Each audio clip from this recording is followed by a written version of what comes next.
Hey guys, and welcome to Beauty in the Bookcase. If this is your first time here, I normally make videos on books, sort of analyzing them, and I also make some language videos where I make a fool of myself. And I do all of that while doing my makeup normally, but today's video is a bit different from my normal content. It's been something that's been on my mind for a while, so I guess I just kind of wanted to put my thoughts out there. So yeah, if you've never been here before, this one's gonna be really heavy. I do usually talk about some serious subjects on my analysis videos, but yeah, this is more of like a real life thing. I don't know. There's a lot's been going on lately, and I just felt like I needed to make this video. I decided to do my makeup beforehand because the topic of the day is really serious, and I felt that doing my makeup on camera would kind of take away from the importance of it and sort of just be distracting. So I've tried to keep everything as neutral as possible. I will give a content warning before I start.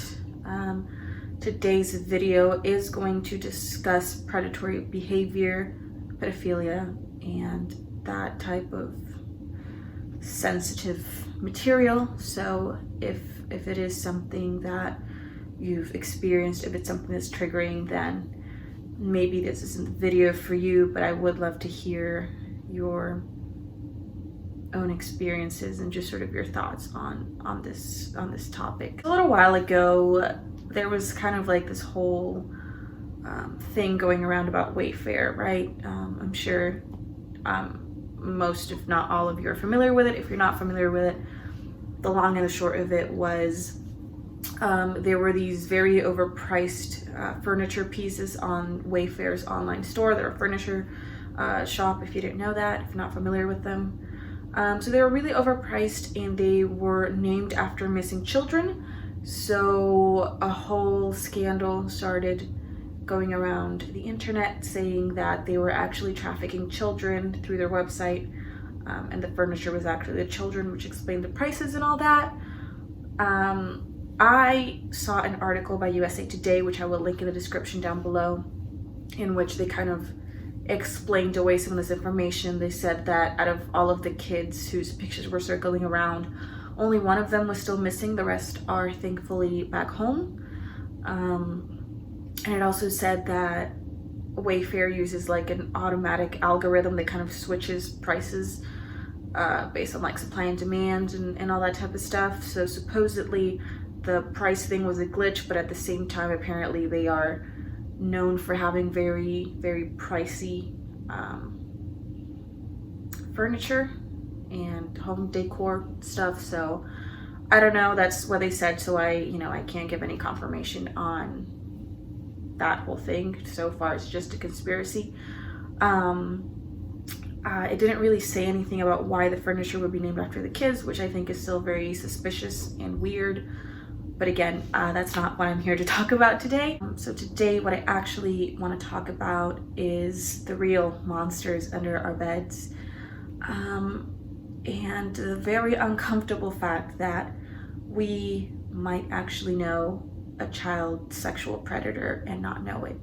I will also leave in the description below, because I know when the WAYFAIR thing was happening, they were sharing a really useful link in which it kind of shows you, like pops up a map of your area and shows you if there are any predators living nearby.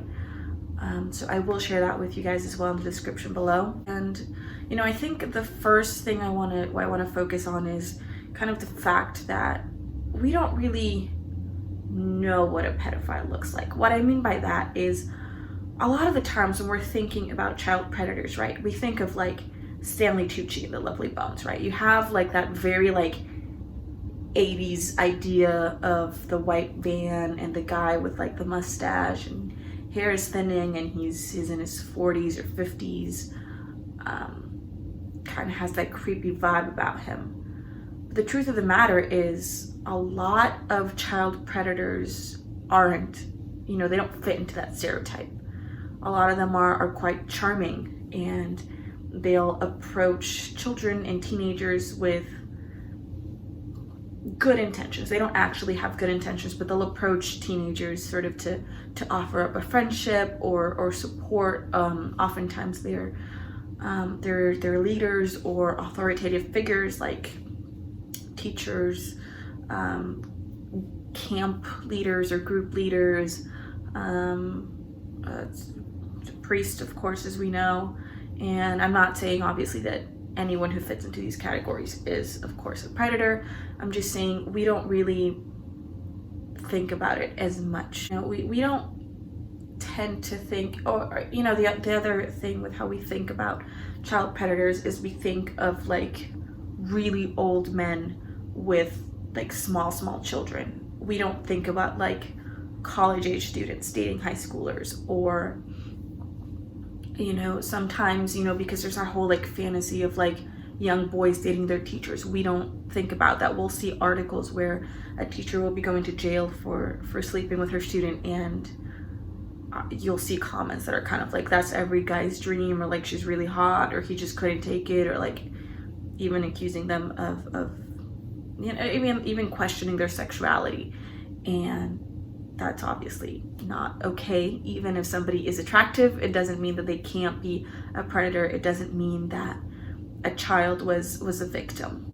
Even more uncomfortably when we think of predators, as we do with a lot of these very tragic things, they're over there. It's something that would never happen to us, right? It's something that we would never do. Nobody in our family would ever do, but unfortunately they do.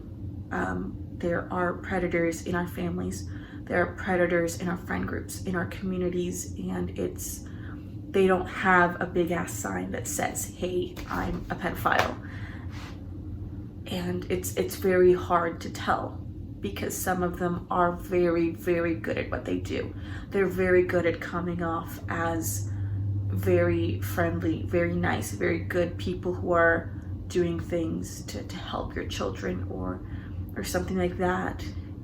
And that's how they get away with things. We often think of them the same way we would of like a serial killer. We think of them as these abstract monsters that exist on the news and on TV, and they just, we don't think somebody's related to them. We don't think somebody's friends with this person. Somebody's sat down to have a coffee with this person and then they've done something terrible afterwards. But they do, and that's really disturbing, I know, but we gotta talk about it, because if we keep ignoring it, it's just gonna get worse. So I wanted to start today off talking about my own personal experiences that at the moment, because I was a child, I didn't really think of them that deeply. But I also want to talk about some situations that I've seen going on. But yeah, I just wanted to start off with my own experiences. So when I was somewhere between like 13 and 15, sort of like middle school into early high school, I was one of the emo kids. And what the emo kids at home did was we would go to the mall on the weekends, and we'd all line up against the front wall of Borders and just chill, or we'd be like in the manga section, and then from there we'd go into the Hot Topic, and then after that you'd go to the arcade, and the arcade was kind of like a mix of small children with their parents, sort of us middle and high schoolers, and then college age kids. And college age kids usually hung out around the like Dance Revolution machines, and the majority of them, from what I can remember, were from that sort of like community of like the emo kids. That is where I met this guy. I'm not going to use anyone's real names for different reasons in the case of other people's stories, because it's up to the victims to decide how they want to proceed, if they want to at all, but I would definitely encourage them to do so. And in my case, it's something that happened, and thankfully in my case nothing went beyond just talking. But yeah, so I met this guy, we'll call him Brian. So I met Brian told me, now I was either 13 or 14 at this time, let's say 14 max. And Brian told me he was 16. I didn't entirely believe it. He looked older, but sometimes people just look older. And it wasn't until a while later that I was with somebody else and they were like, oh yeah, he's like 23 or 24. I had a friend I usually went to the mall with, and she was friends with a lot of the older college age emo kids, and she was off having a conversation with somebody else, and this Brian approached me, and he smelled of cigarettes, which like immediately put me off. I just don't like the smell of cigarettes, and I was like, I was also, you know, I was always a very naive child. I would still say I'm quite naive at times, but I was very trusting of people. So, but I was also quite awkward. I'm still quite awkward. So if I don't know somebody and they just kind of like approach me and start a conversation, sometimes it feels really weird for me. So anyway, this guy approached me, and something about that interaction felt off, but at the time I didn't think, oh, it's weird because he's an older guy talking to a 13-year-old.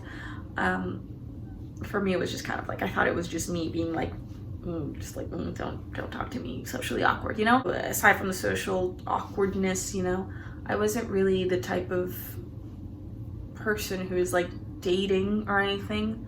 So having somebody kind of like trying to flirt with me just made me really uncomfortable. It wasn't something that I was looking for. So again, I didn't think it was inappropriate or uncomfortable because he was older than me. It was just, I had kind of been like, I thought of myself as the problem, I guess. So he approaches me, he starts trying to impress me. He's like, oh, I'm 16, but I'm in college, and because I was like super smart and I'm a dancer and you should come watch me dance sometime. And then he kind of apologizes for smelling like cigarettes. I'm sure I don't know, he either saw me being like, you smell, or, you know, cigarette smell isn't pleasant. I guess you would maybe apologize for that. I don't know. He was just like, oh, I'm sorry, I don't really smoke that much. I got into an argument with somebody earlier, so I only smoke when I'm like angry. I don't know if that was supposed to impress me. I don't know if he was going for like a bad boy kind of thing, but that's not really the way to my heart. So even more, I was like, this is uncomfortable. You're a guy who likes to get into fights and you smoke and you're in college. I don't know about this. You know, thinking of it now, I'm like, I could have walked away, or I don't know why he didn't walk away, because there's no way he couldn't tell that I was super uncomfortable. You know, I spent the entire time just kind of like laughing awkwardly and then looking at my phone and being like, oh my god, can my mom just call me and tell me she's outside? Like, I need to leave. I want to leave immediately. But again, there wasn't any alarm bells in my head being like, oh, this is something concerning. Like, I didn't even tell my mom when I got in the car.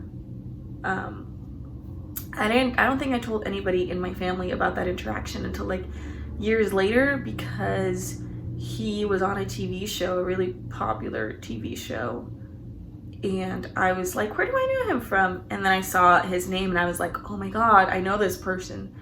And we all kind of laughed it off, but I don't know, maybe we shouldn't have. I remember sort of like everything about my body language and even the way I was responding to him kind of saying like, I'm not interested in having a conversation with you, but I didn't feel comfortable walking away because my friend was still in there. So I was like, well, I don't want to just leave my friend alone. Plus, you know, there was no knowing if this guy was going to follow me out or anything like that. So if I didn't have like anywhere to go, you know, I didn't feel safe walking away. But I do wonder if anyone in there ever heard those conversations, if they ever stepped in. You know, I remember after that, I really didn't want to go to the arcade anymore. And if I was going to the mall at all, I would try to make sure somebody else was going to be there with me, because my friend had a tendency to disappear and go, you know, I was like the friend that every mom liked, so she would kind of like use me as a way to get out of her house, because mom would be like, oh, she'll be safe with Maria, but then she kind of like actually had plans with somebody else, and then I had to like walk around the mall by myself, which after this interaction wasn't super great. And one of the people that I met through my friend was this guy called Tom, and Tom gave me a very different vibe than Brian. I got on well with Tom. He was kind of like this cool older guy. Again, I was around 13 and 14 when I hung out with him. He was about 24. Yeah, we got on really well. We had like similar interests, and I had fun talking to him. Nothing ever felt uncomfortable, and he never crossed a line while we were friends. You know, I genuinely enjoyed his company, and I loved it when he would join us, because that way when my friend disappeared, I'd at least have Tom there to hang out with until my mom came to pick us up. And my mom knew that I knew this guy. I don't know if she knew how old he was, but there was one time he like walked me to my mom's car. Nobody ever really asked like, oh, how old is he or anything. It was more kind of like, oh, do you have a little boyfriend? So yeah, I don't know. I'm not trying to like be like, oh, my parents should have asked. How dare they not do that? I think a lot of it was just, I didn't realize that anything weird was going on. And especially the guy who I was actually friends with, Tom, he didn't look that much older than us, so I think it was kind of like a reason to not be as suspicious. So Tom had another friend, and they both had feelings for the friend that I was always hanging out with at the mall. And I remember Tom's friend pulling me aside at the Borders and asking me if his friend was interested in him, and just kind of like asking me all these questions, and I felt really uncomfortable because I was like, well, shouldn't you be telling this like my friend? I don't know why you're telling me this. But at the same time, I was also kind of, for the first time, having that feeling of like, you guys are like fairly older than us, so why are you like interested in a high school girl? So eventually I stopped sort of hanging out at the mall and with my friend. So I kind of lost touch with Tom until a few years later. I was already in college. I was living in the US, and one night randomly I got a message from Tom that said, I mean, all in all, the conversation felt very uncomfortable, but I was on vacation, so I was home in Puerto Rico, and he asked if he could see me and all that, and he told me, you know, ever since I met you, I had sexual fantasies about you. And, you know, at this point I was 18, 19. So I knew a bit better than I did back then, and I was really creeped out. It just made me really uncomfortable, and I was like, I never want to speak to this person again. And it was extra awkward because it was kind of like, you know, it's not like, I mean, I would have still felt uncomfortable if he was saying like, oh, I look at your pictures now and I think you're really hot or whatever. But, you know, again, I was 18 or 19 at this point. There's a difference between, you know, feeling uncomfortable because somebody's coming on to you, and then somebody just saying, I thought you were really sexy as a 13-year-old. When you're young and these like college age guys want to hang out with you, right? You don't think like, ooh, scary, pedophile, let's run away. You think, you know, I must be really cool or mature or whatever, like how awesome that this guy wants to hang out with me. But, you know, you don't really question why girls his own age don't want to hang out with him. You know, you feel special, you feel grown up, and you don't really see it in as creepy a light, because again, it's not an older man in his 50s coming on to you, it's an attractive guy in college. But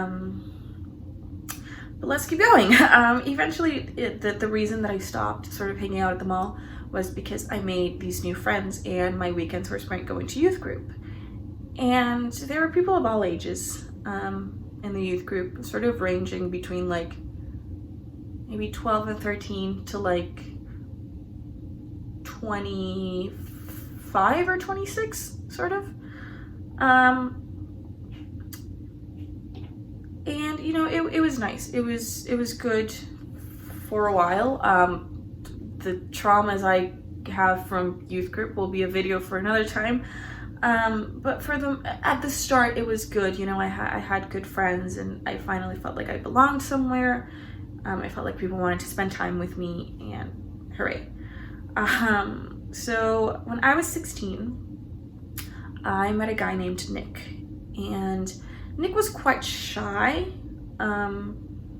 He would interact with other people, but he didn't seem close to anybody, and I don't remember how. We got on quite well. So we started a friendship, and we'd be like staying up late texting each other, and we hung out together every weekend, and it was great. He was a really nice guy. And at this time, like I said, I'm 16, he was about 20. And we met these other girls who were a year younger than me, so they were about 14 or 15.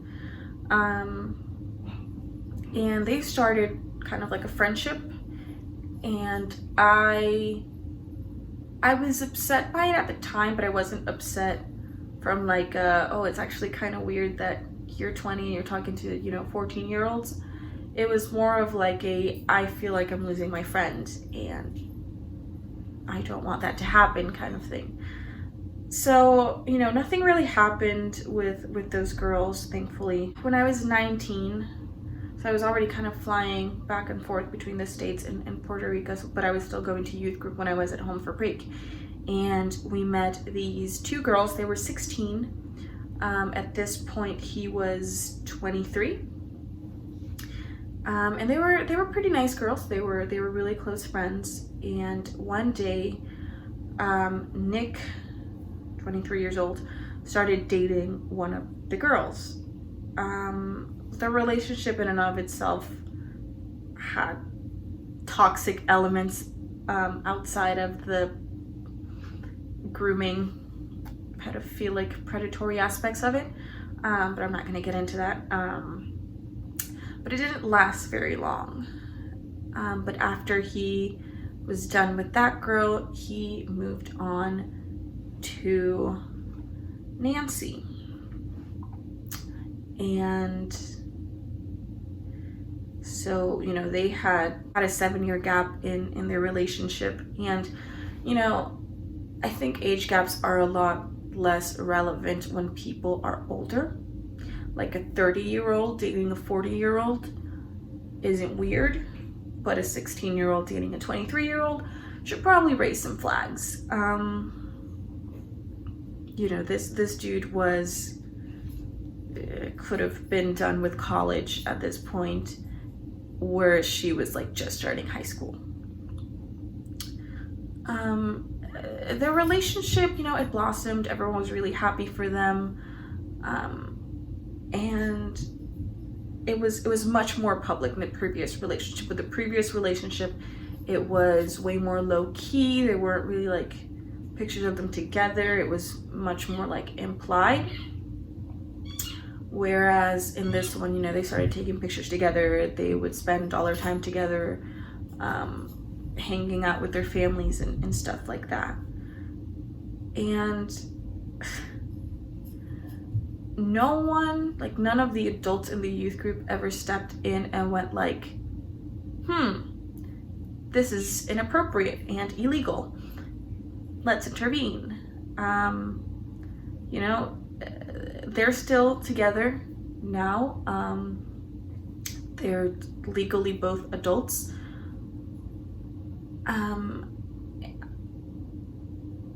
I mean, I'm glad that they're happy, but I can't, at the time when they first got together, I was quite jealous. Whereas now that I've had some distance from the situation, I just feel sad that nobody intervened and that this relationship just went on publicly and nobody at any point said, hey, no, you're a 24-year-old man, you cannot be dating a 16-year-old girl. Out of all the toxic shit that happened in youth group, coming to the realization that I was best friends with a pedophile has to be the most traumatizing, so I'll have fun talking about that in therapy.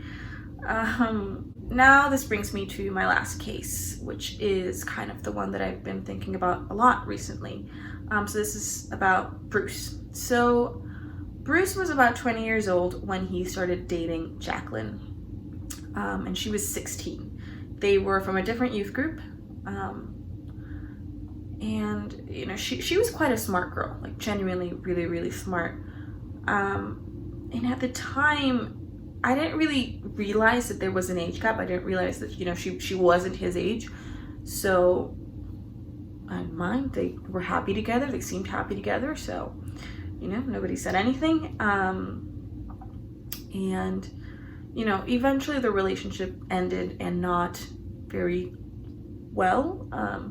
From my understanding, it was quite a possessive and controlling relationship, which of course is part of the grooming process. You know, you want to isolate your victims, you want to break them down and sort of have them depend on you, which you see a lot as well with just emotionally abusive relationships in general, or relationships with narcissists.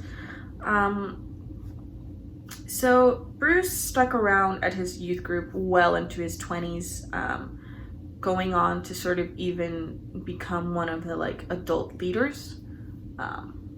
And he liked being venerated by these kids. You know, a lot of them were quite vulnerable and lonely, and that is where Riley comes in. So Bruce and Riley never confirmed their relationship outright, but there were a lot of things to suggest it, and it seemed that everyone kind of assumed as much, yet nobody stepped in to say anything. And it wasn't until Riley recently made a comment about it that, you know, I realized that, yeah, we should have accepted, we should have said something, because again, you know, Riley was 16, Bruce was 26. This is very much, again, you know, a man who could have, you know, a master's degree at this point with a girl barely in high school. And we all failed her. And that made me really sad. I look back at these incidents now, and I'm just worried about all the naive, vulnerable kids like me, or like Riley, or Jacqueline, or, you know, Nancy, who are out there looking for support or love or friendship, and they're being taken advantage of, and we're not doing our part because the predators that are around them don't look like we expect a pedophile to look like. You know, out there are all these like 20, 30-year-old cool college guys who are hanging around malls just trying to get with these girls, or these boys as well, because boys are also very vulnerable and they're less likely to speak up because of the whole, like, you know, idea that men are supposed to enjoy sex and it's cool to like have a cougar, and so many young kids are unable to recognize grooming and predatory behavior They don't realize that they are victims. So it's our role as adults to step in and say, no, this is not going to happen. We need to stop normalizing these relationships, and we need to stop normalizing having grown men and women investing all of their time into only, high schoolers' activities and middle schoolers' activities. That's how they draw their victims in. They approach them and they talk about books or music or the latest memes or latest trends or whatever. And so the victim goes like, oh, well, maybe we're not that different, and that's kind of cool. Like, I have an interest with somebody who's older than me, and they make them feel more mature and more grown up. And that is exactly what they live off of, what they feed off of. They make themselves relatable to hook the victim in and then start their grooming. And we need to start calling this behavior out. Our silence and tolerance is making us all culprits. I, for one, quite frankly, am sick and tired of just sitting down and staying quiet and just looking away and being like, nah, it's not happening, or no, it's none of my business. No, it is our business. And if it's not our business, we're gonna make it our business. I know that it's uncomfortable to have to call it out. I know it's even more uncomfortable when you are related to this person or when you are friends with this person, but we cannot feel sorry for them. Our silence is only increasing the number of victims out there. We cannot overlook predatory behavior because the predator is nice, or because they go to church, or because they're helping your child. No. Your high school age children and your middle school age children should never be involved with an adult that's halfway through their 30s. We know better. And we know that age does matter. In our teenage years, we go through so many transitions. And they make us very naive and very vulnerable. And that is a predator's playground. As a teenager, it's really hard to see malice in an older person approaching us and offering up friendship and support. But, there needs to be a level of boundaries there. And predators do not set those boundaries up at all. And sometimes they'll go as far as to be like, oh, well, the child came on to me. But here's the thing, even if they did, you are the adult. You are responsible for turning them down.